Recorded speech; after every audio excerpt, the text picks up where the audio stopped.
Good Sunday morning to you all, and welcome to a brand new edition of Holding Court here on the First State Hoops Report YouTube channel. I am, of course, First State Hoops Report founding editor Chris Stevens. Hopefully, you all are doing well this rainy Sunday morning.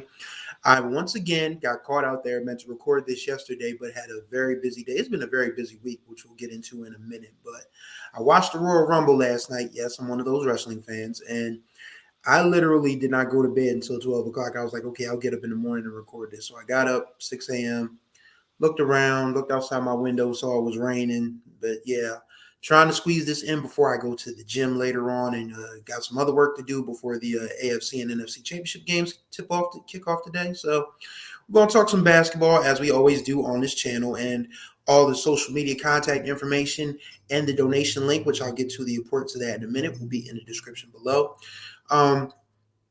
This week in First State Hoops Report Chronicles, Tuesday was going to be the start of a really good week for us, but it turned out to be anything but. I was on my way to Odessa, actually, Tuesday, believe it or not. I've been trying to see the Odessa boys from jump because they had a really good start to the season, and that's where I was on my way Tuesday. But coming off of the Bill Roth Bridge and going around Route 13, because, again, I'm not paying $1 to go into Middletown, something on my car popped, like it jerked, and then it jerked. And then the engine started making like a grinding sound. And so it wouldn't go above 40 miles per hour, and it wouldn't go above 30. So I said, all right, let me pull over, see what's going on here. Try to give the car a little bit of time to breathe. I don't know why I thought that was going to work, but I put it in drive, wouldn't move. Put it in reverse, backs up. So my good friend who's a mechanic, actually, after I got the car towed back home and my Odessa trip was canceled, I have reason to believe and listen to a mechanic that it's the transmission. So I'm trying to get some money together to get a transmission so I can get back on the road officially. I've been blessed with, having family and friends that haven't had a problem loaning me a car on a different day to cover a game, but I really would like to have my car back underneath me. So once again, if you feel so compelled to donate, that information will be in the description below. You can click on the link. I'm also going to add my Cash App and my PayPal links. Well, actually, the email address for the PayPal and the Cash App tag. So if you feel so compelled, you can donate there as well as the GoFundMe link.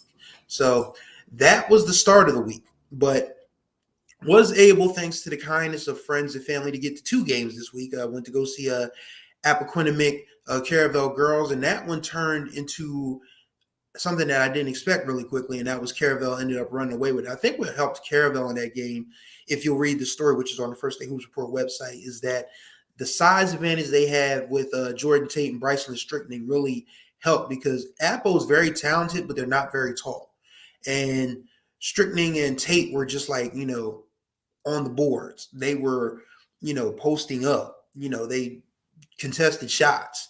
And people have asked me, matter of fact, I ran into Brad Myers at the AI Howard girls game, which we'll talk about in a little bit. And he asked me flat out, who do you like better, Ursuline or Caravel? And I couldn't give him an answer. I could not give him an answer. I mean, both of those teams are tremendously talented, tremendously skilled, very well coached. And the good news is we don't have to wait until the state championship game to see it, because they play each other February 8th at Caravel. So next Thursday, not this Thursday coming up, but the Thursday after, Ursuline at Caravel. That is going to be a hot ticket. I already know that Delaware Live Sports is going to be broadcasting. Sean Green's going to be broadcasting for WDEL. We're probably all going to be there. News Journal is going to be there. First State Hoops Report is going to be there. A lot of content creators that are, in the field are going to be there. So it's going to be a crowded scene down there on Del Laws Road on February 8th, but very much looking forward to seeing Ursuline and Caravel play, because as of right now, and I'm not saying it can't change, because it absolutely can change, but as of right now, that is the girls' preview for the girls' state championship game. Right now, like those 2 teams are 1 and 1A, and getting a chance to see how Coach Newton and Coach Banks are going to try to strategize against each other. How Gigi and Taylor versus Saya, Speedy, Anaya, and Cherish will go. Jordan Tate playing against Ursuline, where she went to school previously. That's going to be fun. That's going to be a whole ton of fun, and very much looking forward to that. But got a busy week ahead this week, and we'll get to that in a second. Again, my second game of the week was AI girls versus Howard. They were the last two unbeatens in Flight B, and Howard has played well pretty much all year long. Like, there hasn't been a time where Howard has just looked overmatched by anybody. The Archmere game kind of got away from him, but that's the credit to Dan Pisani and of course Lucy Oliver, who should be we should be thinking about for first team All State.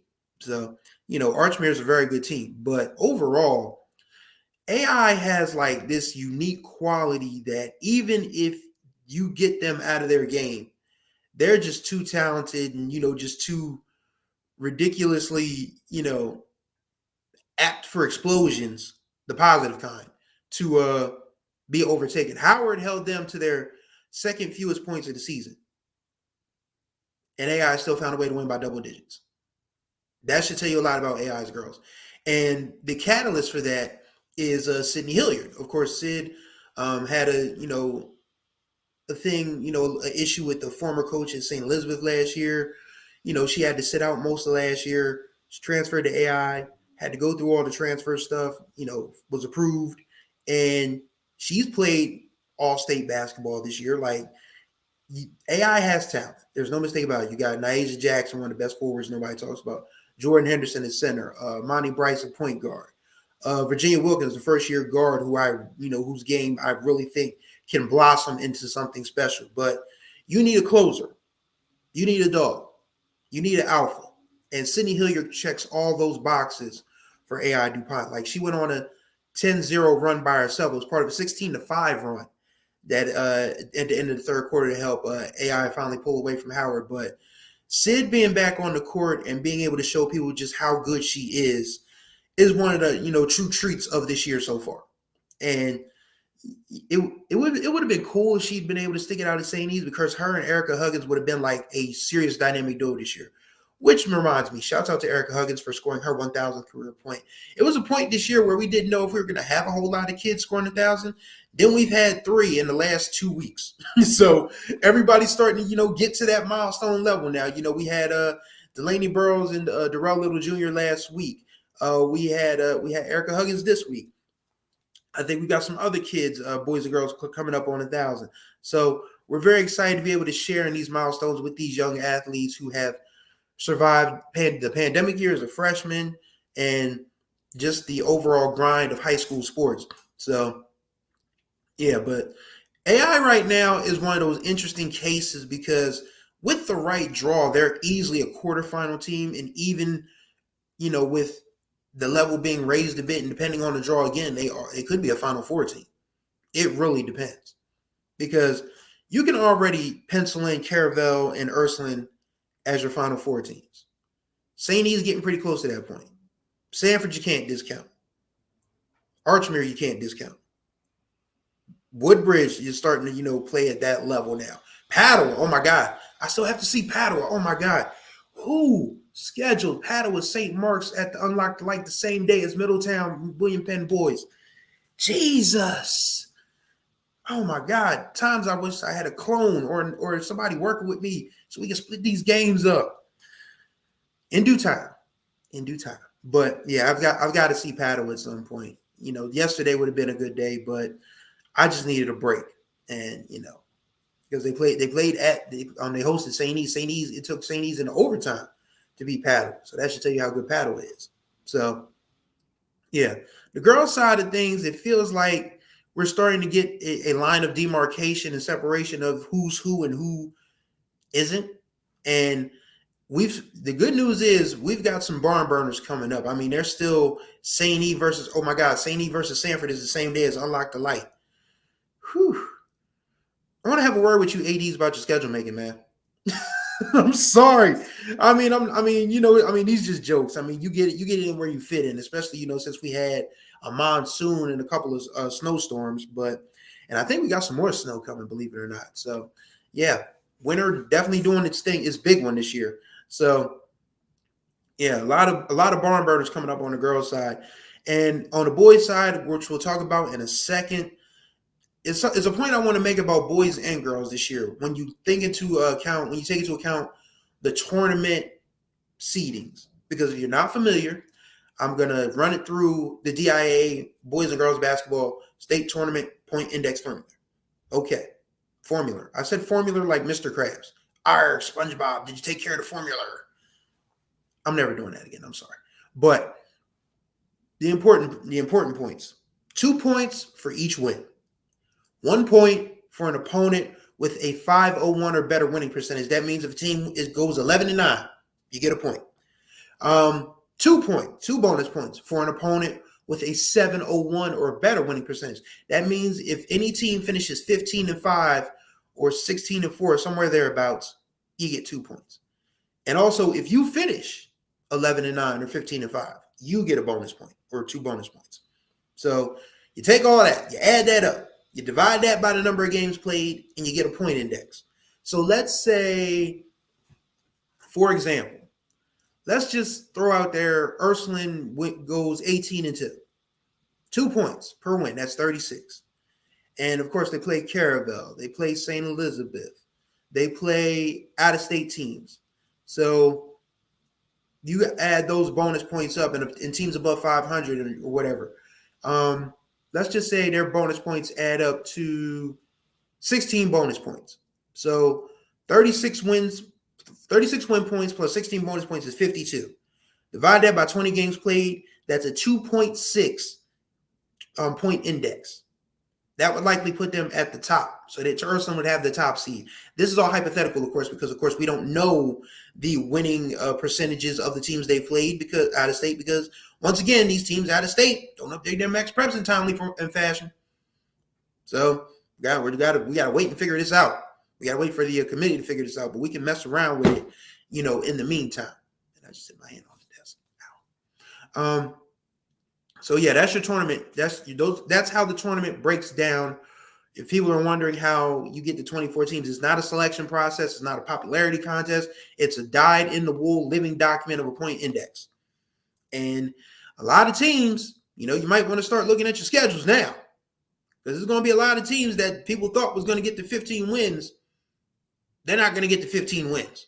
So right now, it's going to be very interesting, once those folks get in that room on February 23rd, because, yeah, a lot of teams played these ambitious schedules, and I get it. I mean, granted, you would have liked to have had the 15 wins, if you're like, say, a Apple Girls or a Howard Boys or whatever, but you had to make yourself ready for the state tournament.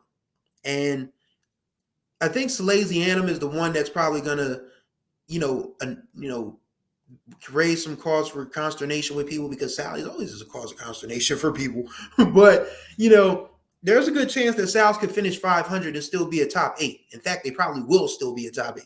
And that's going to, grind a lot of people's gears. But Sal's has to schedule strong, because what purpose does it serve Sal's to play, like a public school or a charter in Delaware when you've got Newman Goretti, Bishop Wood, team from the DMV like a Bishop McNamara or whatever, and a DeMatha. It would hurt their point index. So, playing stronger teams out of state, as much as that irritates people, it's what's best for Salesiana and what's best for their state tournament prospects. So right now, yeah, the boys side of things, very interesting week on the boys side.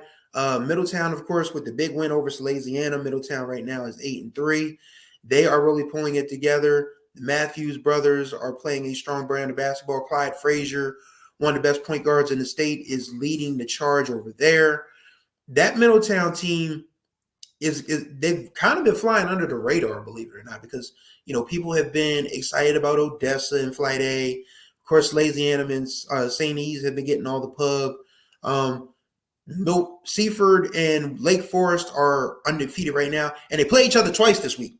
Because remember, the first time they were supposed to play the 16th, but of course, we had the snow. So they play each other Tuesday at Lake and Saturday at Seaford. So the Henlope and South will be decided in a matter of 4 days between two teams. Very much interested to see how that goes. Yeah, Middletown right now is playing some very strong basketball. And, of course, that game against Penn on Friday is going to decide Flight A. Make no mistake about it. So if you don't have a ticket for that one, because Middletown's gym, it's nice, but it's not very, large when it comes to seating. You need to get one now, and you need to get it quick because it's going to sell out like that. And we have to make a decision. Are we going to drive to Middletown? And am I going to take 13 to get there? Because again, I'm not paying $1 to go to Middletown as a principal. Or am I going to go see Padua St. Mark's and unlock the light? Yeah, I need a clone. Or I need a team. So if you want to get down with the First State Hoops, I'm playing. Again, I don't feel comfortable asking people to work for me and I can't pay them. So one day. But yeah, that Middletown Penn game is going to be a game of the year candidate. Make no mistake about it. So also this week on the boys' side, who else played this week? I'm trying to think. Because it's, I try to, my thing is, if people see more girl stuff than you see boys on First State Hoops Report right now, it's because the girls demand more attention and deserve more attention. So I try to make it to as many girls games as possible. I may miss a boys game here or there, but I'm still paying attention to what y'all are doing. Don't get me wrong.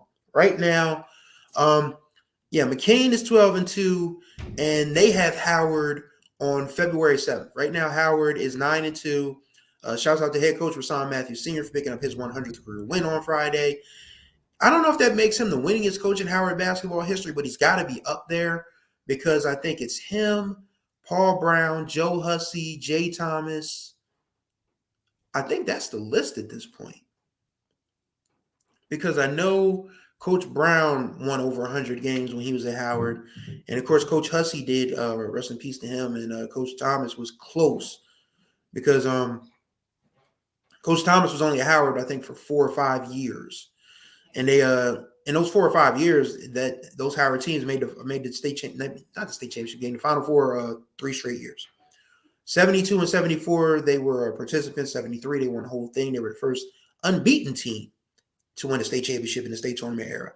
And I think, and I'm gonna put this out there, and I know Mike Cassidy is not gonna like me saying this, but this is what I think St. E is chasing at this point. There have only been 2 official boys unbeaten teams in the state tournament era. Howard in 1973 and St. Mark's in 1995. And St. Mark's had to have the most legendary shot of all time in the state tournament, the Alex Carlson banker against William Penn, to do it. So to go undefeated and win a state championship takes a lot. It's only happened twice in the history of the boys. And I know the girls, it's happened a bit more frequently. I think St. Mark's has done it a handful of times. I think Ursuline's done it twice. So I think maybe even St. E's did it once upon a time. Maybe the Penny Welsh team in 79 went unbeaten. I had to go back and check my records.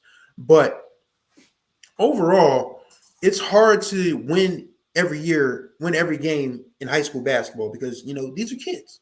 These are 14, 15, 16, 17, 18-year-old kids. You have a bad day in school. You have a bad day on the court. In any given day, another team could just be having a great day and playing out of their minds. It's not easy to do. So right now, you've got a lot to watch on the boys' side. The Henlope in the South is, Henlope in North, I feel like, well, I'm not going to say that because Dover still has to play Central and Smyrna twice. So there's still those 2 bugaboos leaking. Right now, Dover still looks like a very strong number 2. Absolutely looks like a strong number 2. And like I said, Flight A is still very much up in the air. Diamond State feels like it's a foregone conclusion that St. E is going to win that one. Flight B, McCain is the last unbeaten. And Howard's only loss came to Glasgow. So right now, Howard, and they have a tough schedule this week because they are at Sanford on Thursday, and then Saturday they play St. E at Unlock the Light. And Howard's problem is, they're kind of, their guards are young, but they're very talented. But size is what might hurt them against a team like Sanford because Sanford has, their guards are what Howard's forward size are. You've got Marquise Newsom 6'3", Jordan Spencer 6'4". The forwards, Stephen Conway 6'5", Jaden Taylor. Sorry, Jaden Taylor 6'8". That's what's going to hurt Howard against Sanford on Thursday. And St. E's has length that is just ridiculous. I mean, Aiden Tobias is their tallest player at 6'5", but every guard on that St. E team has like a ridiculous wingspan. JT Wright has long arms. Steven Nixon's long arm. Kenny Hunter Jr. 6'4". Who else? Shoot. Caden Harris came off the bench, gave Denham Perkins fits last week against Dover. So that's what's going to hurt Howard, coming up against bigger and more athletic teams. But they're going to scrap. They're going to scrap. And they'll still be a tough out for somebody in the state tournament. Right now, I have to think that your 1-2 is St. E and Dover. Sal's and Middletown are not very far behind. And after that, it's a whole bunch of good teams that can still jump up and, make things happen. So very much looking forward to coming down the stretch these last 3.5 weeks of the regular season. And before I end this episode of Holding Court, you ready for the gym? There were two interesting meetings this week. Of course, the boys and girls basketball committees met. The girls committee met on Wednesday and the boys met on Friday. And new executive director David Baylor. We've had a chance to talk to Mr. Baylor quite a bit. And I got the chance to sit in on the boys committee meeting on Friday morning. And Mr. Baylor came up with a very interesting proposition that instead of having 2 days at the Bob, there would only be one. And that would be a championship Saturday. The Unified Boys and Girls game, of course, which is a great event. Shouts out to a Unified Chair and Wilmington men's basketball play-by-play man, John Busby. He does a great job of that. That game will go on at 12 on Saturday. The girls' championship game will follow at around 2:30-ish. And the boys' championship game will go on about 6. This, of course, would all be at the Bob Carpenter Center. And I asked everyone on social media what they thought about a championship Saturday. And I got some very interesting answers. And there was the one person said that the girls deserve a separate. There were actually 2 people that said girls deserve a separate day. And I'm in firm agreement with that. Also, Saheem Ross, Uncle Throwdat, made a great point saying that the attendance just hasn't been there. But I tell you what the attendance would be there for. Caravel, Ursuline girls. That's easily 4,000 people. Easily.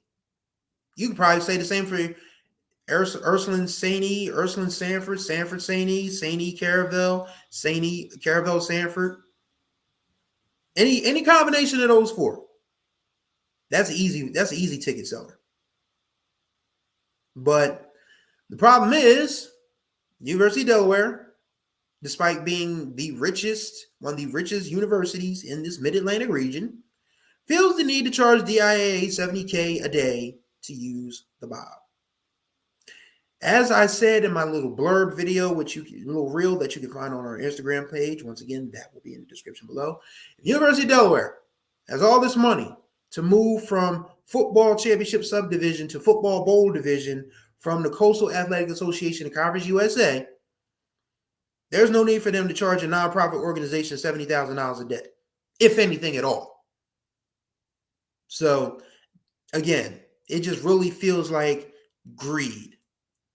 Just pure, plain and simple, unadulterated, unfiltered, uncut greed. And it sucks, but until there's another venue option in this state, and people have asked me before, well, what about the Chase? No. I mean, the Chase is a wonderful facility, but it only seats half the people that the Bob seats. And parking would be an absolute nightmare. It's going to be a nightmare at Unlock the Light. Like that, as much as I love going to Unlock the Light, the worst part about it is the parking. Because putting Chase Fieldhouse down there, where they put it, and not really clearing everything else out for because you probably needed to clear everything going towards Hester Boulevard on Newcastle where the DMV is. You probably need to clear things out there, but of course there's a Royal Farms there. If you haven't had Royal Farms chicken, I advise you treat yourself to that Monday. But there's still there's still the bar. There's still there's still a couple salvage yards and not shade tree mechanics, but lesser known mechanic shops down there. And of course, there's a hotel on the other side of 13. You probably need to clear all of that out if you're going to put a Chase Field house, down in what is now known as South Wilmington. It'll always be South Bridge to me. I don't care what anybody says. But, it's just putting the state championship down at Chase is just not feasible at this point. Probably could have done it during the pandemic year, but Dover High made the most sense because Dover High wasn't going to charge anybody. But yeah, University of Delaware charging the DIA $70,000 a day to use the Bob is just obscene. And again, it's just pure greed. That'll always be my viewpoint. It just doesn't make sense. But I think that's why Mr. Baylor suggested one day for championships. And it's not going to be very popular at first, but it has merit because it happened before. Chuck Durante, our esteemed leader at Delaware Sports Writers and Broadcast Association, pointed out on the First Day Hoops Facebook page that boys and girls played on the same day starting in 1981, and it only stopped in recent years. It went for about a decade plus. So it's not unusual. It hasn't happened before. But, for the girls' game to grow as much as it has, because, we have talented young ladies on the girls' side that in each class, mind you. It isn't just limited to seniors. We've seen Gigi. Gigi and Taylor just had the interview with D. Lynham on the Blue Coats broadcast Friday. D. Lynham is a local broadcast legend, for crying out loud. And she's sitting down with 2 ninth graders, So, and then you've got seniors in this class that are playing very well.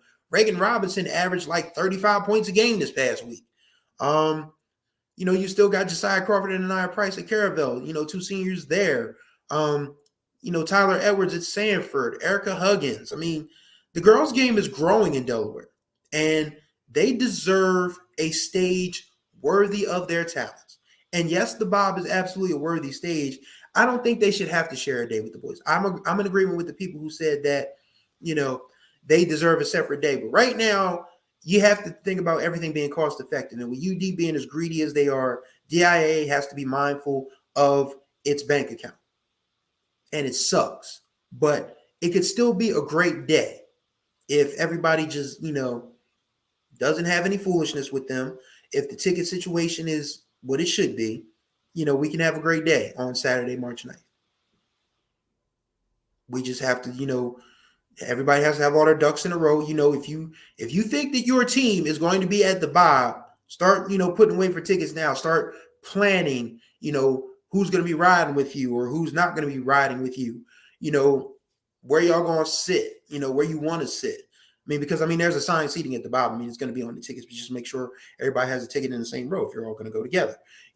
Pool your resources. Start planning now. If you feel like your team has a good chance to be in the semifinals in the state championship game, because that Saturday, if it comes to pass, is going to be crazy. And we're looking forward to being there. Very much looking forward to being there. So thank y'all for watching this edition of Hope Court. Greatly appreciate y'all's time as always. Everything you need to do to get in contact with us, and including a donation link, will be in the description below. We will be back in the gyms this week. Thanks to the kindness of my friends and family who are watching this. If you are watching this, love y'all. Appreciate y'all for helping me out in my time of need. Till the next time we speak and we see each other in these gyms, y'all take care of yourselves and each other.